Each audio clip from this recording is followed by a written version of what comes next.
Everybody, and welcome to this video looking at exam technique for A-level politics. In particular, I'm looking at the 30-mark essays on component 1 and 2. I will produce further videos which will look at the source questions on components 1 and 2, look at the ideologies exam essays, the 24 markers, and also some ones that look at the exam questions on component 3, in particular the American unit. But what I'm going to concentrate on today is just the 30-mark essays that are on component 1 and component 2. So there's a couple of key things you need to start off with. Firstly, you have to choose which of the questions you're going to do, because there are options, so you have to pick which of the two essays you want to do. And the other bit you need to be looking at is not only the topic that the question's on, but the discriminator in the question. What is it the question is asking you to do? Is it asking you to the extent to which? Is it asking you the effectiveness of? Is it asking you about the importance of something? Because it's really important that you focus on the question and what it's asking you to set up as in terms of the debate. And these are the clues that will help you understand what it is you're analysing and evaluating, and hopefully try and stop you just writing everything you know about the Prime Minister or Cabinet or political parties or voting behaviour or whatever the topic is. It's not enough just to list the points on one side and then list the points on the other side and write a conclusion. Because what they're really looking for in politics exams is your ability to argue. And so it is really, really important that the argument is absolutely central to everything that you're doing. And again, you need to think about how far you agree with this, with the argument that's been presented. Is something to a large extent or a small extent? Is it completely? Is it absolutely essential? Is hugely important? Is it completely effective, or just effective in some circumstances or effective in some ways?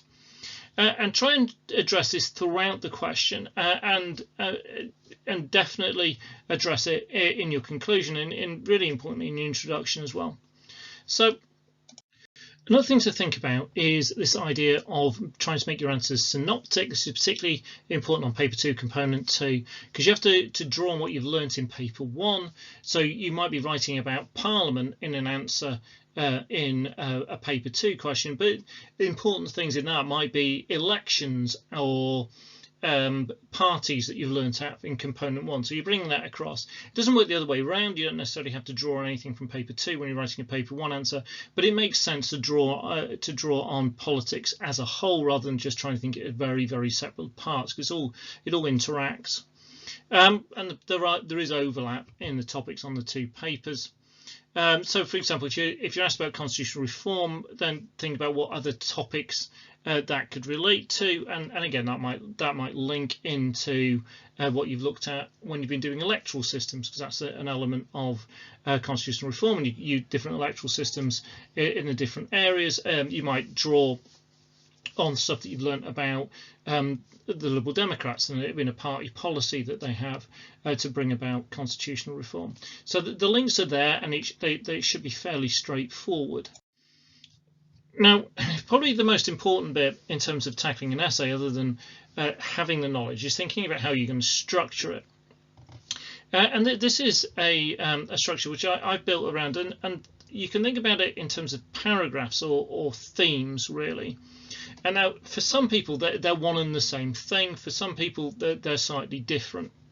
So you can start off with an introduction. In your introduction, you're going to do define the key words in the question. You can set a criteria by which it centres around the judgment. You're going to give a bit of context and the size of the debate, and you're going to give your overall judgment. So introductions in A-level can be quite chunky. You then go into your different themes. So you will, in these, you will have a point which you'll back up with some evidence to do some evaluation. You'll then counter it. You'll have a counterpoint, so the other side of the argument on that element of the question, again some evidence and some evaluation, and then some kind of mini conclusion. And you'll do that, I would recommend 3 times, and then you move on to your conclusion. Now, part of how you exactly address this is going to depend on your writing style. but they are the key bits that you need. Now this fits in with some of the AOs. We need to have knowledge, so you need to have relevant knowledge, and that's going to fit in with your point and your evidence. You need to be evaluative and analytical, and for AO2, and that's going to fit in with your evaluation. You also need to be balanced with AO2, which is why you need a point and a counterpoint. And then you need a judgment that runs through, and that's why we're going to have our mini conclusion. So we're going to make judgments as we keep going through and progress a line of argument. So if we look at this in terms of an example, so this is an example question: evaluate the view that think tanks, lobbyists and pressure groups have little impact on government decisions. So if I'm writing the introduction to that, then I'm going to explain what think tanks, lobbyists and pressure groups are. So I show I understand what I'm talking about.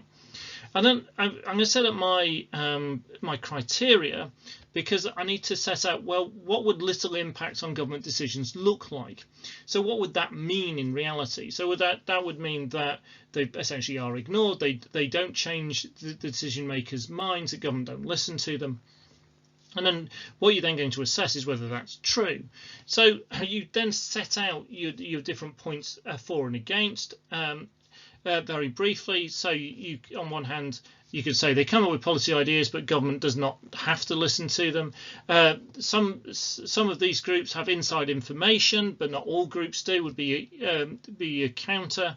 They can influence legislation, but you could say they're unlikely to influence legislation unless their ideas are in line with that of the government. And so I've set that in my introduction, so then the reader knows the lines of argument that I'm going to be looking at, and I've got essentially my 3 themes or paragraphs ready for the main part of my essay, looking at those bits. Now I need to present my overall argument. So there I'm deciding on the degree to which I agree or disagree with that statement. And essentially there are 3 places to avoid. You can't be completely at one end or the other. It's going to be very difficult to do the AO2 bit with the balance and evaluation if you are going to completely dismiss the argument or just completely agree with it. You also don't want to sit exactly in the middle in a kind of what I always refer to as a kind of GCSE way and go, well, I both agree and disagree with this statement. It's not going to show any judgment. It's going to really damage you in AO3. So the best place to be is somewhere like, I largely agree with this statement because, or I largely disagree with this statement because. And so you then got something where you can really got a chunky argument that you can get into without completely dismissing the other side. Right. So part of this bit is whether you write in just in paragraphs or you write in themes. So each theme you're going to look at your point, your evidence back up that point, the evaluation. You're going to have a counterpoint, evidence and evaluation. You're going to have a mini conclusion. So that could all go in one paragraph, and that you've got a paragraph per theme. So you can write your introduction, 3 big, and I mean really big paragraphs, and then a conclusion. Or you might actually break it down into smaller bits. So your point evidence evaluation is 1 small paragraph, your counterpoint evidence evaluation is a 2nd small paragraph, and your mini conclusion is a 3rd paragraph. So in which case, when somebody might write 3 paragraphs, somebody else might write 1, but you would need to do all the component parts. Exactly how that looks on the page as you produce it is not as important. It's getting all those different bits in is important. So again, if we look at this as an example, so it's a different potential exam question. Evaluate the view the only political parties that matter in our political system are the Labour and Conservative parties.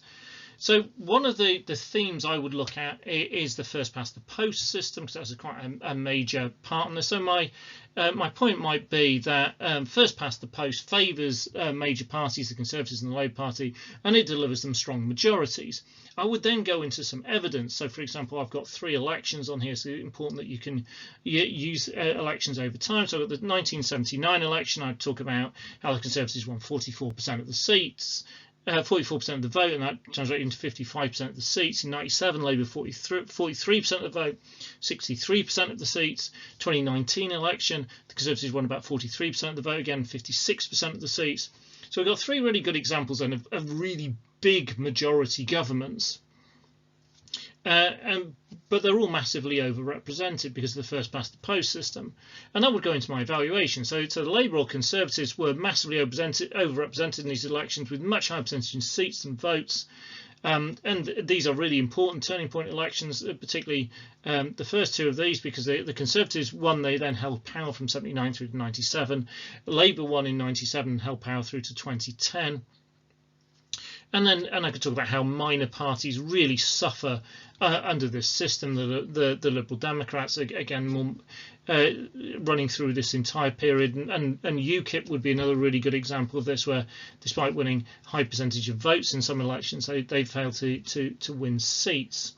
So you can see this. Well, this really does mean that you're either going to have a Labour or Conservative government, and they dominate, and the system is rigged in their favour. The counterpoint would be is that in those examples that's definitely true, but it's not always the example. First past the post doesn't always lead to strong majority governments, and meaning at some points that the minor parties really do matter. So for that I might use the 2010 and 2017 elections, and I would look at particularly the success of the Scottish National Party. So I would say in my evaluation that the dominance of the Scottish National Party in Scotland in recent general elections means that first past the post doesn't simply favour the Conservative Party and the Labour Party. As a minor party with a strong geographical base, which is what the SNP are, can be successful. And also in the two elections that I've raised, that in 2010 and 2017, we don't end up with a majority government for the Conservative Party or the Labour Party. And so it's less clear that this favours them, means that they're the only parties that matter, that as well as the Scottish Nationalists, the Lib Dems and UKIP have had clear political impact in the years 2010 to 2017. So the Liberal Democrats were in coalition government 2010 to 2015. UKIP and the rise of UKIP, we're seeing a majorly pushing the Conservatives towards the Brexit referendum, and therefore these minor parties really mattered. And then I might have a mini conclusion on this, but again, this is relating to the question, but it's relating to the theme that I've looked at, which is first past the post. So whilst the Conservatives had to rely on a coalition with the Lib Dems 2010 to 2015 and an agreement with the DUP 2017 to 2019, it has remained the case that only a Conservative and Labour Party can claim to have a realistic chance of governing by themselves. So they are going to be the two biggest parties at any election. And then your judgment then is then you're relating it to the criteria. So for a party to matter, they must, and then this would you were either going to fall on one side or the other. That, well, this shows actually really the only two parties that matter, the only two with realistic chance of governing, and if they're in a coalition, they're going to dominate it. Or you might say, well, actually, for a party to matter, it needs to guide the direction of policy, which has happened, or it needs to have an impact on who's governing, and the Liberal Democrats and things have done that. So it depends on, again, the judgment is completely up to you, but it needs to be reasoned and come out of what you've been looking at before. Now, the AOs are really important. There are three of them. And the one that students most likely to slip up on is this AO3, is having this line of argument that runs through, and that is worth 10 marks. So it's not something to ignore. So make sure you're absolutely solid on what you are arguing about and what your judgment is, and take that from your introduction all the way through your essay. Now, obviously, any A-level essay is going to fall down if you haven't got political knowledge and understanding of political terms, institutions and concepts, and that's AO1. Again, but remember, it's only worth 10 marks, so just a huge amount of description of that particular area that you've asked a question on. You might score well in AO1, but you're going to really get knocked down in the other two. The other bit to remember, and this is another one I've always really pointing out to my students, is it might well be the case that I've taught you about a term, and then you're writing me an essay and I'm marking it, and therefore you won't really see the need to explain the term to me that I explained to you. But that's a bad habit to get into. You need to define political terms and political institutions and bits of political language in term that you use to show the examiner that you really understand it. AO2 involves evaluating the strengths of both sides of the argument, and there is a limit, so you're not going to get above level 2 unless you are looking at both sides of the argument. And that's where we're having our points and our counterpoints are really important, and evaluating, explaining how strong they are. Now, just because there is both a point and a counterpoint doesn't mean that they are equally valid. The point might be way stronger than the counterpoint might be way stronger than the point. That is for you to judge and you to build it round. And one of the important bits on all of this is that an essay with loads of facts and examples in it will not necessarily score highly if it's not evaluative, which is the marks for AO2, and have a clear line of judgment, which is AO3. So number one, how many themes should you look at? Well, I would suggest 3. 2 done really well in lots of detail can be absolutely fine and get a really good mark, because you've got balance, you've got points and counterpoints on each one, you've got loads of evaluation, you've got loads of knowledge. It can be absolutely great. So if you look at it and go, well, I can think of 2 good points and 2 counterpoints, I can't think of a third, don't just spend ages trying to look for that, just do the 2 that you can think of in loads of detail. Can you do more than 3? Well, you might well think with more than 3, but I would caution against it, mainly because of the exam time pressure, and you might end up trying to write one really, really good essay and not have a time for another part of the paper. If you might be able to think of a really strong point on one side but no counterpoint to connect to it, and again that can cause you a problem with your themes. It's important that they have that.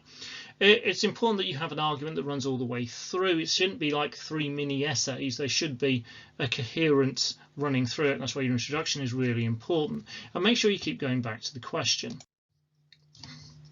Your conclusion, right? Now, some students feel that they need to hold back some kind of earth-shattering kind of winning point for their conclusion. Don't. It should really be a summing up of the arguments you've made so far. It shouldn't be something new and surprising, because you've been trying to persuade the reader of your viewpoint all the way through. You are now just you are just restating it. You're giving it that final kind of sum up to really show why it's so strong and how you can support your judgment. The judgment in your conclusion should match the introduction match the judgment in your introduction. Try to be as nuanced as you can. So, for example, we go back to our Labour and Conservative being the only parties that matter. So you must say, generally speaking, the Labour and Conservative parties dominate UK politics and are the only parties that matter. But circumstances such as those in 2010 can change this. And the SNP's strength in Scotland cannot be ignored. So I'm saying, well, yeah, generally speaking, they are the only 2 parties that matter. They are going to be the party of government, or one of those 2 is going to be the party of government. But we can't dismiss the others altogether. So I've kind of done a yes, but, which is a kind of it's showing a bit of nuance in your answer. Right, I really hope that's been helpful. Please remember to like the video, tell other people about it, and if you haven't done so already, please subscribe to my channel. Right, thank you very much again for watching. I'll speak to you all again soon, and there will be more videos like this going through other elements of exam technique for A-level politics.